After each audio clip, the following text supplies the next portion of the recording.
నువ్వు సస్సవ బతుకుతావు, ఇప్పుడు నువ్వు గంటల సస్సవ బతుకుతావు తెలియదు, నీ బతుకు అలాంటి బతుకు నీ బతుకు. నువ్వు ఇంకా పర్మిషన్ తీసుకోవాలంటేనే ఇది ఇక నాకు నిద్ర వస్తుంది, బాధ అవుతుంది, ఏడుపు వస్తుంది, చచ్చిపోవాలనిపిస్తుంది. స్లీపర్ సెల్స్ వాళ్ళకి బినామీలు ఇంకుంటారు కదా, వాళ్ళు నువ్వు వచ్చి చంపేస్తారని ఒక భయం ఇంకెక్కువైపోతుంది. ఏదో సస్తా పోయి సస్తా నేను చచ్చిపోయేది నాకు తెలుసు, నేను బయటికి పోతాను. సరే సార్, నేను నోట్ మీద ఏది వేసుకుంటాను, మీరు అడిగినప్పుడు నేను తిరిగి తీస్తా. నీ బ్యాంక్ అకౌంట్ డీటెయిల్స్ నాకు అన్ని కావాలి. ఎందుకంటే కొన్ని లక్షలు కొన్ని వేల కోట్లు మన ఇంకా నేనేం తప్పు చేయలేదు, నేను ఉత్తమని చెప్పుకోవడానికి కార్డు తిప్పి కావాలి సిసివి నెంబర్ కూడా చూసుకోవాలని చెప్పేసి అది కూడా చూపించిన. మీ ప్రతి యాక్టివిటీ మాకు తెలియాలి. వాష్రూమ్ కొత్తప్పుడు మాకు మెసేజ్ చేయి, మాకు చెప్పు. ఏంటంటే 24 hours దాటిందంటే ఎవరికి వినేది లేదు, డైరెక్ట్ పోలీస్ స్టేషన్ కోతా.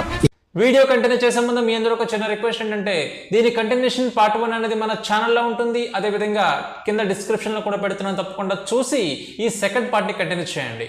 ఈ వీడియోని మీరు లైక్ సబ్స్క్రైబ్ చేయకపోయినా పర్లేదు, తప్పకుండా షేర్ అయితే